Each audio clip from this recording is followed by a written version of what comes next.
to welcome everyone as we do, and certainly anyone who's watching on YouTube. Thank you so much for watching, and for the number of people we've sort of gained over the months and the years that we've been doing this. It's been really good to see. Today, as our folks sitting here know, we're not here in the morning. We had the Doncaster Half Marathon come through the village early this morning, and a few of us were up and able to see some of the runners. And it's always an interesting thing, you know, a great thing to watch. I also enjoy running, and we also have Neil and my son Chad as well as a runner too. And it's an interesting thing. You think why? And then we have lovely Liana who does some running as well. And it's an interesting thing. Why you put yourself through such torture at times? I'm not sure what psychological thing there is, but I do enjoy it. I do enjoy it, which is a very strange thing. You know, the Bible actually has all kinds of athletic references. You ever sat and thought about that? Paul talked about athletic references and running and all kinds of things like that.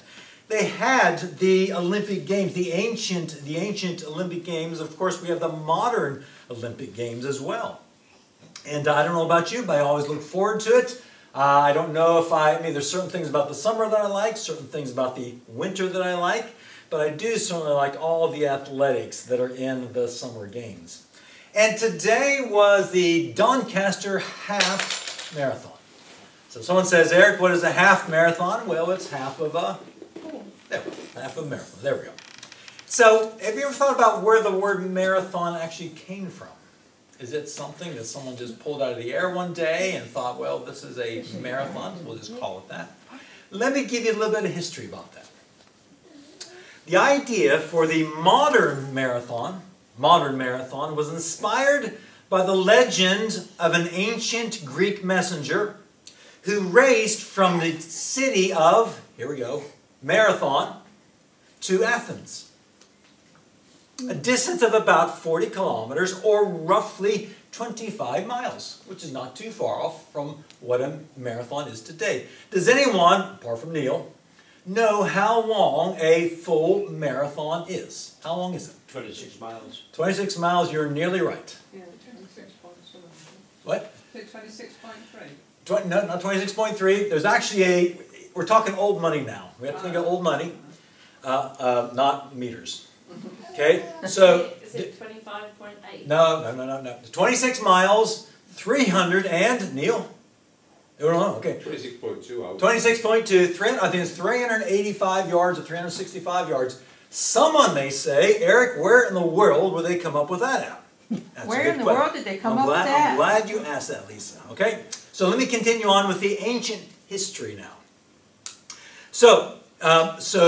Who raced from the site of Marathon to Athens, about 40 kilometers, about 25 miles, with the news of the important Greek victory over the invading army of the Persians in 490 BC, if you can imagine.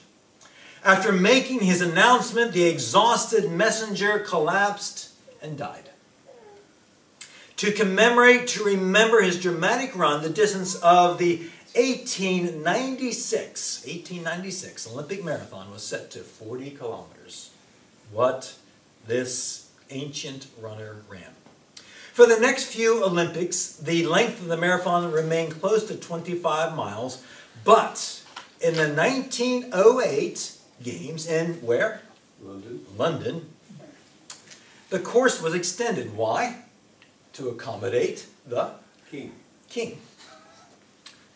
As the story goes, Queen Alexandra requested that the race start on the lawn of Windsor Castle so the littlest royals could watch from the window of their nursery, according to some accounts, and finish in front of the royal box at the Olympic Stadium, a distance which happened to be around 26.2 miles, or exactly 26 miles, 385 yards, which is old money, right? Remember, everyone remembers yards, except Liana. I grew up with yards and feet. No! South Africa? Metric. Metric, right. Okay. Well, I still have to. I still think in meters and miles, miles and inches and yards and all those sorts of things. No, we became a republic in 1960. That's when we went to so we had imperials all day. Right, right. Very good, very good. So since that time, the marathon has been a standard 26 miles, 385 yards. So if anyone ever offers you 200 pounds or to tell them where the word marathon came from, there you go. There's your 200 pounds. Today I want us to think about this whole thing about racing, about running, and how it applies to this thing of the Christian life. So we're going to call today looking at Hebrews chapter 12. Probably you're familiar with this if you're familiar with your Bible at all. Hebrews chapter 12. And we're gonna look at chapter 12 verses 1 through 3, and we'll have some words popping up here. Let's first read the text, and then we're going to pick through. Tonight, I hope will be an encouragement. We're not going to get deep into the text, but I want to challenge us all and inspire us all just a bit, I hope. The Bible says, Therefore, we also, since we are surrounded by so great a cloud of witnesses, let us lay aside every weight and the sin which so easily ensnares us or entraps us. And let us run with endurance the race that is set before us, looking to Jesus, the author and finisher of our faith, who for the joy that was set before him endured the cross, despising the shame, and he has sat down at the right hand of the throne of God. Verse 3, For consider him who endured such hostility from sinners against himself, lest you become weary and discouraged in your souls. We want to break this apart into two kind of large sections here. The first section we're going to call the encouragement to run. The encouragement to run. I needed encouragement to run. I did running all throughout high school back in the day, just because playing a sport was a big thing, and I couldn't play American football, which is at the same time as many of the other sports that were sort of competing with it. A lot of sports that I just couldn't do, but I could run. It was easy. You didn't have to throw a ball. You didn't have to hit anything. All you did was move your leg one foot in front of the other. If you could do that, then hey. And the other thing I sort of had was I had a bit of a stubborn streak, and that as long as you kept on going, then you did okay. Yeah, it was a good thing. It was a good thing. But I needed encouragement. So we have some encouragement here to run. So first of all, we need to consider, this thing of the race. This thing of a race. I don't know if you like competition. I don't know if you like this sort of idea. But as the writer here talks about this thing of faith, this thing of running, he does call it this idea. Let us run with endurance the race. Now, when you think about a race, what's some of the things that come to your mind? When you think about a race? You want to win. You want to win. What else? Medal. I'm talking maybe medal. What else? You get tired halfway through. You get tired halfway through, or in the beginning. Sweating, maybe. Yeah. Anything else? When you think about a race, when you watch a race on the telly, what do you see? Runners. Runners. Not just one, but loads. Sometimes a whole group of them, sometimes just a sort of line of them. Now, when the writer talks about a race, I want us to try to take that image out of our mind. At least for a little while. Because I want us to think about, in terms of this race and what we're talking about here, that we are not competing with each other. Okay, we're not competing with each other. As I run my race, and every believer here, by the way, is running a race. The question is, how well are we running, or are we running? Or are we sort of stood still? We're not competing with each other. Each one of us is running our own race. And some of the most heartbreaking things that I see is believers looking at other believers and saying, oh, I wish I could sing like this person.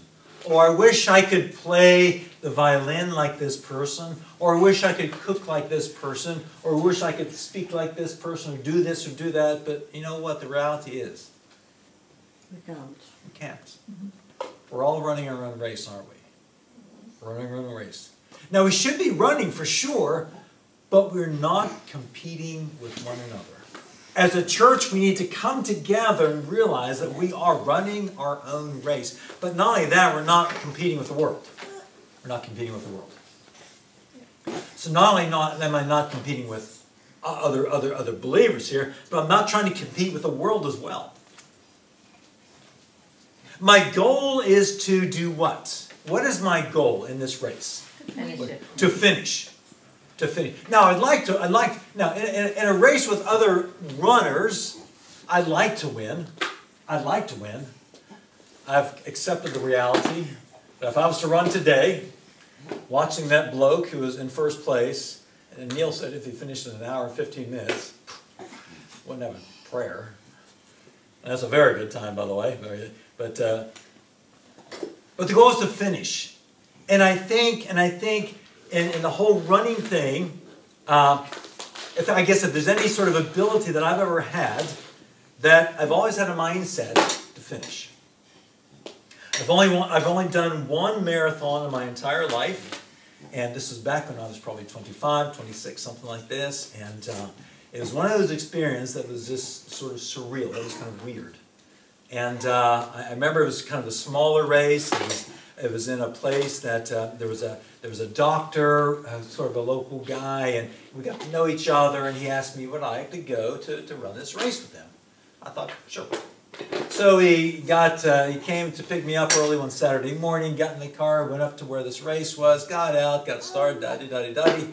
And of course this race is how long? It's a marathon. It's 26 miles. That's a long wait. And so I was not very clever about it. And so the gun went off. I shot out along with everybody else, and I was feeling great. Now, I'm not sure if you've ever, you've been out doing something, maybe even hiking or doing something or rowing or whatever your thing is, and you're feeling good and you feel like you can sort of go forever, and I felt like that. And now, I'm not sure if you've never run, you may not quite understand what I'm saying, but I was doing 6-minute miles, and all of a sudden I looked at my watch, and they had people shouting out times, and at 2 hours I was at 20 miles. That was 6-minute miles for 20 miles. And I'd never done that before in my entire life. I thought, wow, this is going to be fantastic. Now, in the world of the marathon, there's something that they call the wall. Now let me tell you what the wall is. The wall is this invisible thing when all the sugars in your muscles have gone. And then your muscles are looking for energy. And what do? It goes into the fat, which is fine if you want to lose weight, which obviously, I want to run the race fast. But the problem is your body can't take the fat quickly and turn it into energy. So I hit this invisible wall. And I thought it was all just a bunch of tosh. And sure enough, I found that at 20 miles, that wall was as real as anything. And I went from 6-minute miles to 10-minute miles like that. It was literally like that. And as I was going along during those first 20 miles, I had people tell me, Eric, you need to slow down, mate. They didn't call me mate, but friend or whoever, you need to slow down. I thought, running along, and sure enough, in mile 21 and 22, who's passing me up? The very same people who said, you got to slow down. But I said, I'm not going to stop. I'm not going to stop. So here I was, probably I could have walked faster than I was running, I think. But I thought, I'm not going to stop. So I came in at 2 hours and 58 minutes and 59 seconds, just under 3 hours, still a decent time, still a good time. But boy, those last 6 miles were absolute torture. But I didn't want to stop. I wanted to finish. I wanted to finish. Finishing was so, so important. And you know what, in the Christian life, I really think, as the writer was talking, he said, the writer said that we need to finish. He talks about this thing of the race and understanding that we're not competing with each other. We're not competing with the world, that we've got to finish. Now, there are loads of inspiring things. And, sometimes I need to inspire Eric.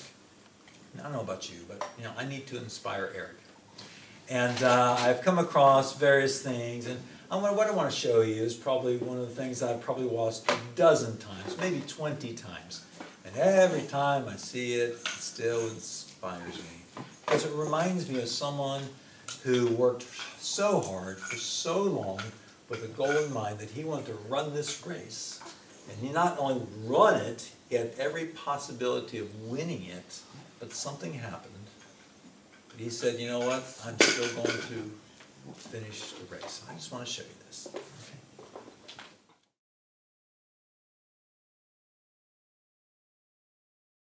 Many people do, or remember who won the race.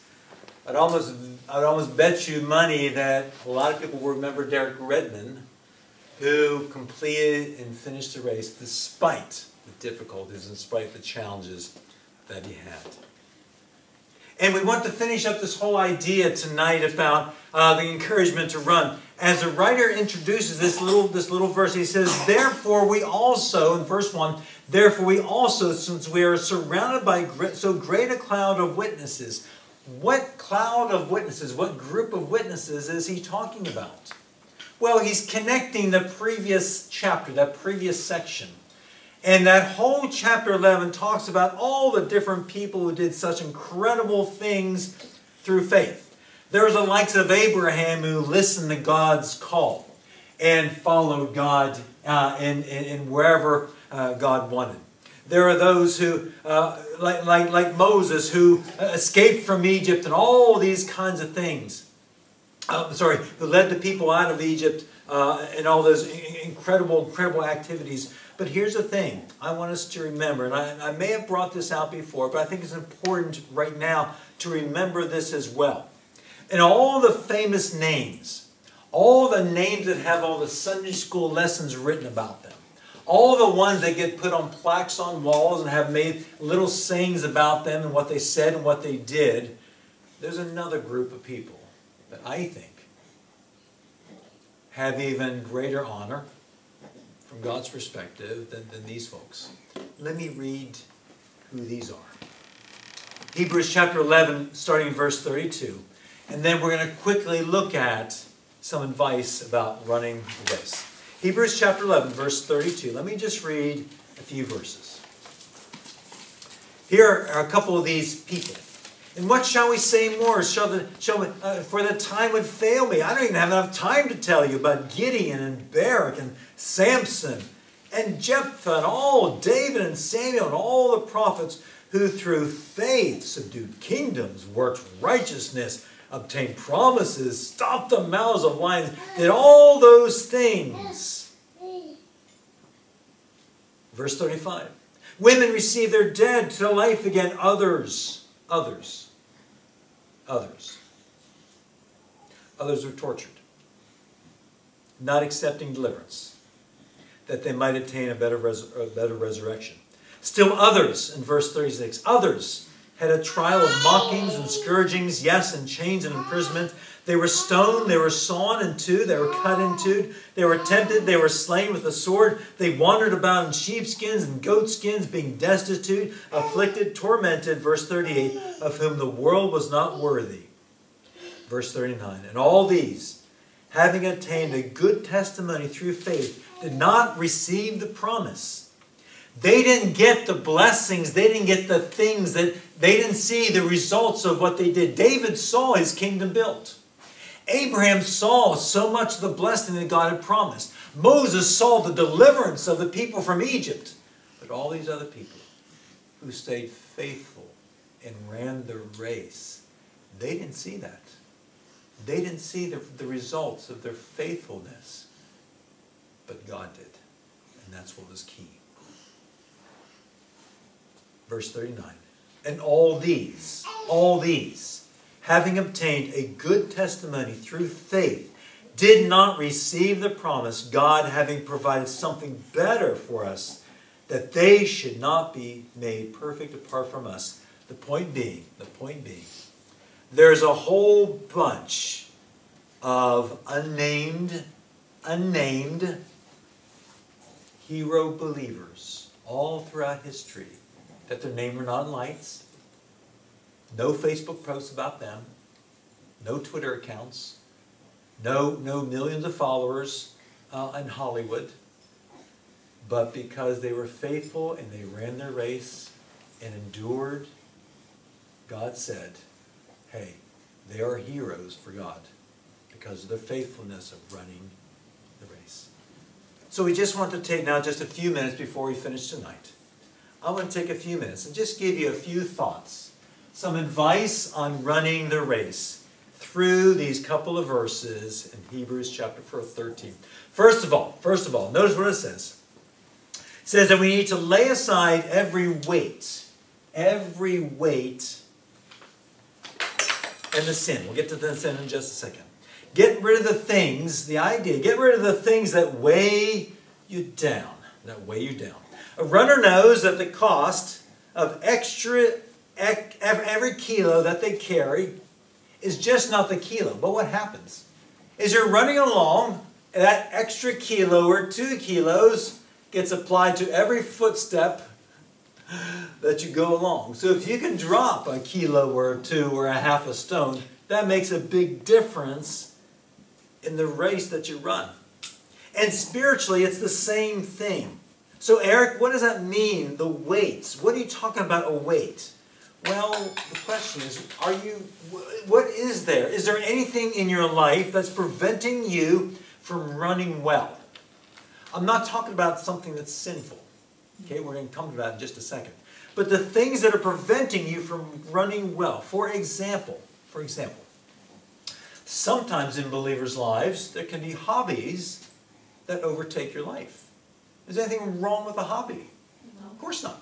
Nothing wrong with a hobby. But if it takes all your energy, all your spare time, all your focus, and we give God just a little bit of crumbs that's left over, is that a weight? Is that a weight? Is it something that's preventing me from running well? It could be. It could be. For me, running became a weight. There's nothing wrong with running, but it became a weight because all the races, of course, were on Sundays, and it prevented me from going to church and to be worshiping with other believers and to grow. And I think if I allowed running to overtake my life, I would never have been able to listen to God and get involved in ministry and then being able to be called of God. And I've never been in England. I think very, very probably. So running became a weight for me. So I had to make the decision, well, I'm still going to run, but I'm just not going to do the races that I've done for all that time. Running became a weight. How about things like not taking care of my health? That can become a weight. If our physical health or our mental health, and we're not really bothered about it, but are we willing to do something about it to try and take care of that? It could become a weight. How about things like even entertainment? Eric, what's wrong with entertainment? Is there anything wrong with? Of course, nothing wrong with entertainment.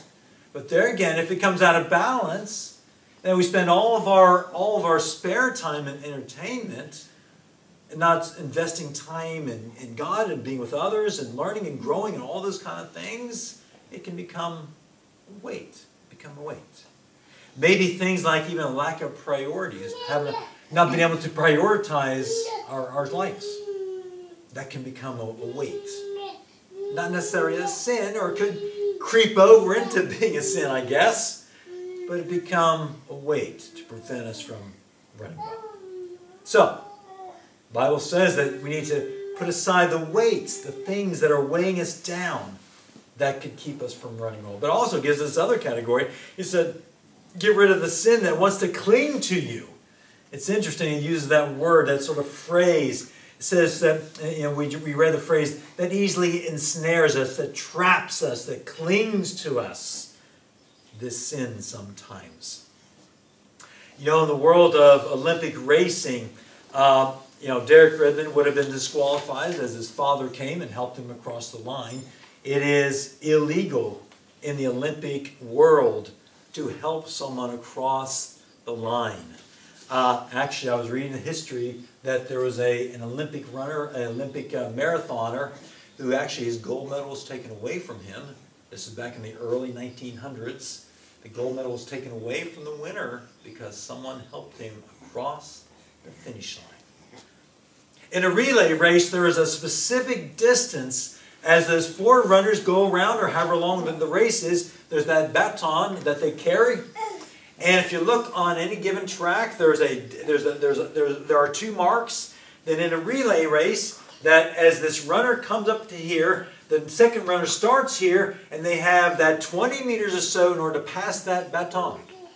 And if it's passed too early, they're disqualified. If it's dropped, they are. And if they pass it past the second mark, they are disqualified.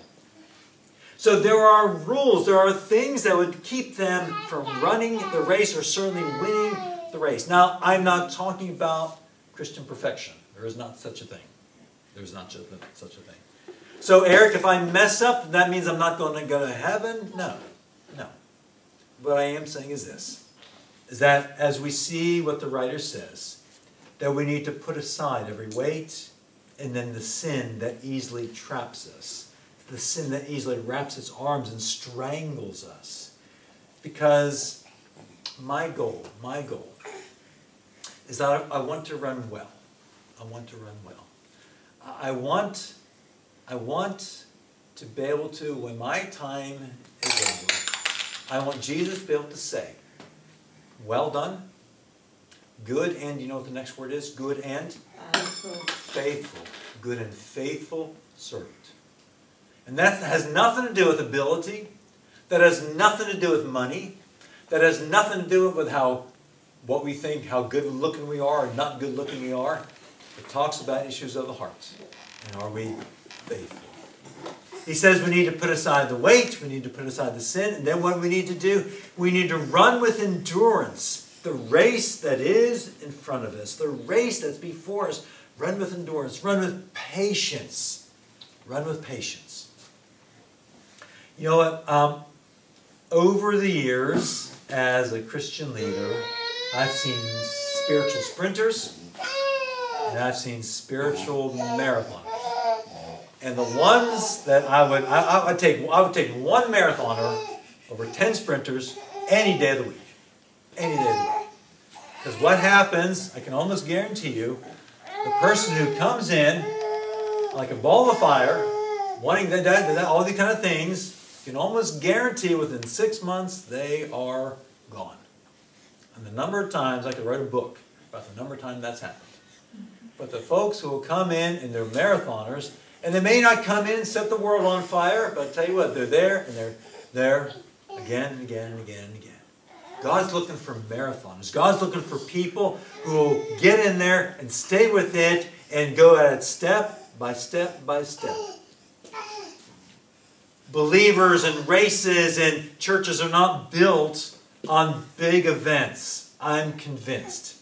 It's the step by step. It's the week by week. It's the Sunday by Sunday is where the race is won. So the challenge and advice is to run with endurance. Run with patience. Run with perseverance, like he says there in verse 1. Finishing up now. Finishing up. We need to look to Jesus. We need to get our eyes focused on Christ. Now, the word says, the word we do is look at that. Looking unto Jesus, the author and the finisher of our faith. Actually, the word is, we need to look at Jesus from afar. We need to have our eyes focused on Him. We need to remember in our race what this is all about. Because it's easy to get distracted. Easy to get distracted. Now, Neil and I will run once a week, give or take, depending on what's happening. And the route that we take, and I've never told Neil this, but I don't want to embarrass myself. I can get distracted sometimes. If there's something that catches my eye, I'll look over. But unfortunately, I still run this way, right? I'll look over more than once. Now, I've not had it happen while I was with Neil. It's happened by myself. I'll look over to the right, keep on running this way, and can you believe it?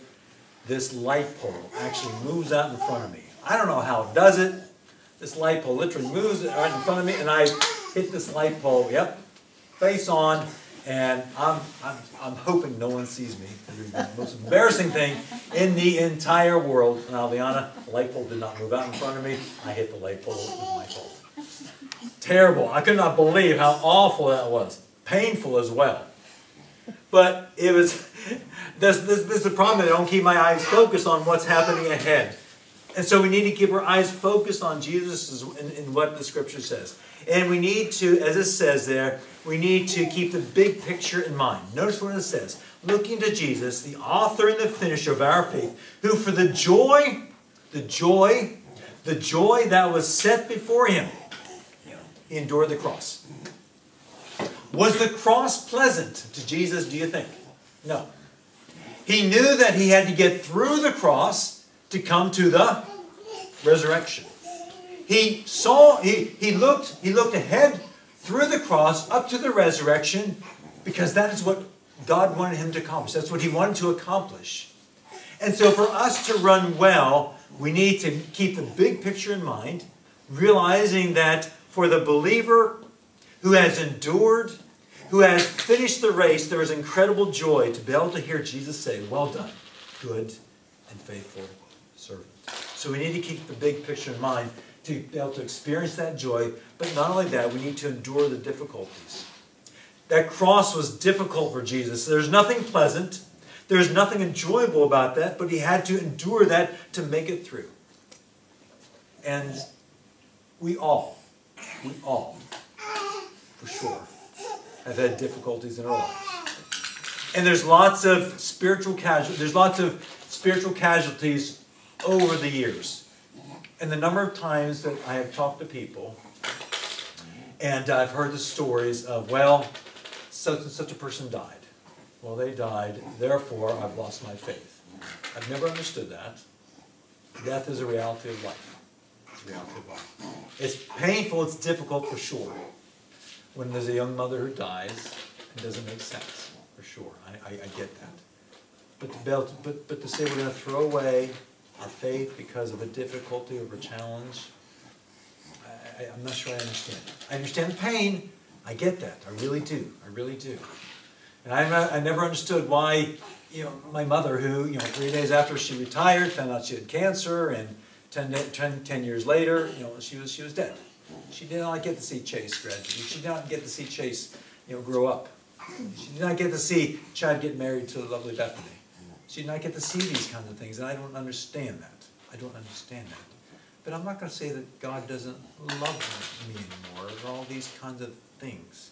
So we need to endure the difficulties. Jesus had difficulties. And so if we're going to run our race, we're going to run it well, if we're going to run it with endurance, we need to keep our eyes focused on Jesus. Keep the joy in your mind. Remember that there is something on the other side.